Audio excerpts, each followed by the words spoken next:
네, 오늘은 특별한 날입니다. 금강산에서 남과 북에 헤어졌던 이산 가족 어르신들 만난 날이기도 하면서 북한이 그렇게 싫어하는 한미 군사훈련을 시작한 날이기도 합니다. 키 리졸브 훈련인데요. 자, 관련된 얘기 나누기 전에 제가 또 진행상 깜빡한 게 있습니다. 저희 채널A, 동아일보의 김정훈 사회부장이 저희 중간에 패널로 나오셨는데 소개 말씀을 못 드렸는데 벌써 이미 한 말씀 하셨잖아요. 인사드리겠습니다. 네, 안녕하십니까. 네. 자, 그러면 이용환 차장께 이 관련된 얘기를 좀 여쭤볼게요. 네. 자, 오늘 있었던 이산가족 상봉 중에 좀 특징적이랄까 어떤 게 눈에 띄셨습니까? 네, 관련 영상이 준비가 되어 있으면 저희가 보면서 말씀을 드리면 좀 더 이해가 쉬울 텐데요.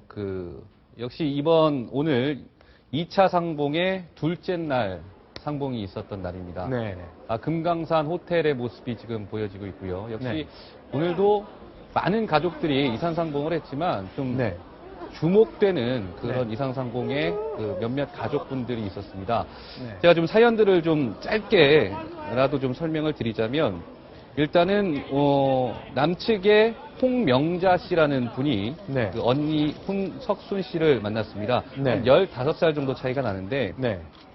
참 마음이 아픈 것이 사연이 이렇습니다. 6.25 전쟁 때 북한 의용군으로 끌려간 약혼자를 따라서 북한으로 갔습니다. 근데 그 이후에 소식이 끊겨서 사망한 줄 알고 영혼 결혼식을 올려줬다고 합니다. 영혼 결혼식이요? 예, 저는 이 영혼 결혼식이라는 말을 들으면서 참 가슴이 아팠는데요. 네. 그러면서 그 동생 명자 씨가 언니 홍성순 씨에게 이렇게 얘기를 합니다.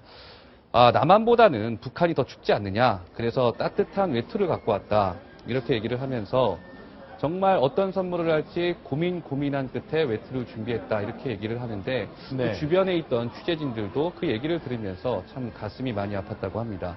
네, 이번 이산 상봉단, 2차 상봉단에는 이현숙 전 한나라당 의원이 포함되어 있다고 하는데 그분이 이산 가족이었군요. 그렇습니다. 16대 당시에 당시 이제 한나라당이었죠. 네. 16대 그 비례대표 의원을 지냈고 YS 정부 시절에는 그 정무장관을 지냈던 분입니다. 아마 네. 영상을 보시면 이분 하실 텐데요. 네. 역시 이산 가족의 아픔을 갖고 계셨던 분이었습니다. 네, 그럼 이현숙 전 의원의 이야기를 직접 한번 들어보겠습니다. 어떤 생각을 갖게 됐을까요?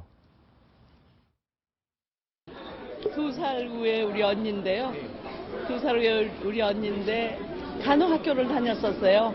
서울시립 간호학교, 지금의 서울시립대학 간호학과죠.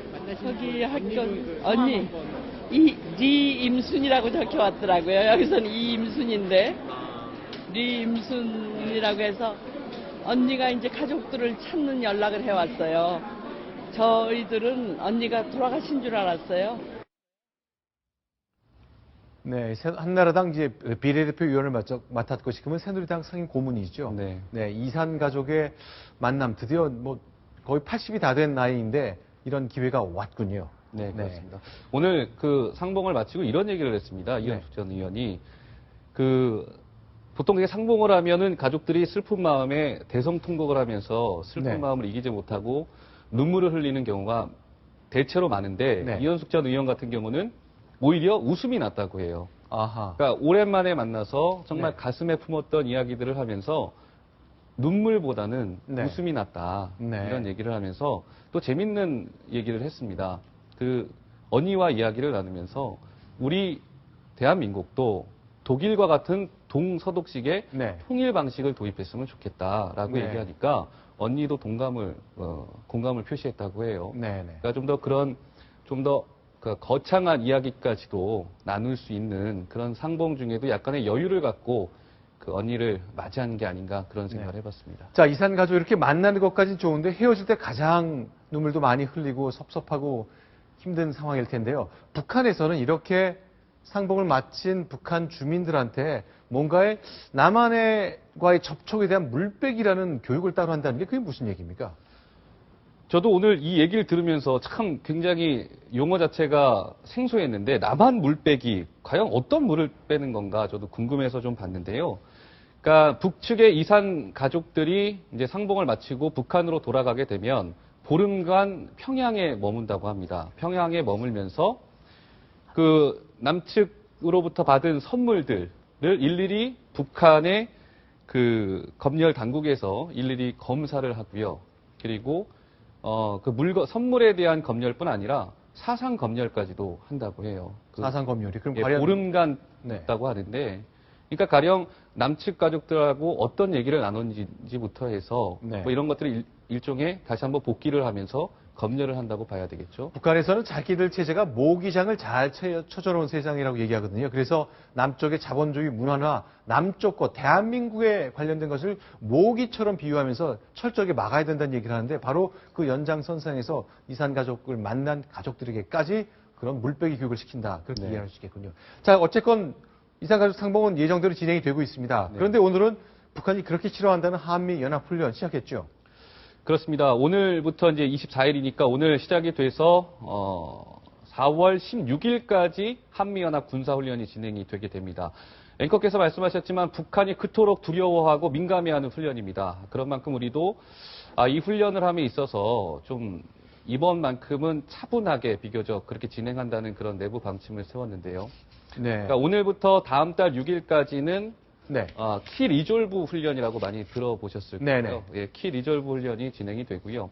키 리졸브 훈련이라는 거는 아주 쉽게 설명을 해드리자면 컴퓨터 시뮬레이션으로 하는 훈련입니다. 실제 탱크가 다니고 비행기가 나는 그런 훈련은 아닌가요? 실제 병력과 무기들이 동원되지 않고 지하 벙커에서 한미 병력들이 그러니까 북한의 도발 유형을 한 30여 개 정도를 규정을 하고 그 도발 유형에 맞게 컴퓨터 시뮬레이션, 가상의 공간에서 한미 병력이 훈련을 하게 되는 그 키 리졸브 훈련이고요. 그게 다음 달 6일까지 실시가 됩니다. 자, 그런데 지금 화면에서 보시는 것처럼 저렇게 한미 양국 군이 회의하는 거군요. 컴퓨터 시뮬레이션인데 지휘소 연습이라고 하죠. 근데 저걸 왜 이렇게 싫어하죠? 저러고 뭐 해도 되는 거 아닙니까? 좀 전에 말씀드린 대로 한미 병력이 북한의 도발 유형을 굉장히 디테일하게 구체화해서 정하고 그 도발 유형에 맞는 그 어떤 한미 병력이 이런 상황에서 우리가 어떻게 대응하겠다라는 구체적인 시나리오가 제시가 됩니다. 그리고 그에 맞는 훈련이 진행이 되기 때문에 북한으로서는 키 리졸브 훈련 말만 들어도 몸소리가 쳐져질 수밖에 없죠. 그렇죠. 이제 다양한 시나리오에 대해서 대비를 하는 건데 물론 도상으로 실제 현장에 나가지 않은 도상 훈련이지만 아무래도 북한 급변 사태나 다양한 상황을 상정하기 때문에 북한으로서는 깨름칙한 마음이 없잖아 있을 수밖에 없겠군요. 네, 그렇습니다. 알겠습니다.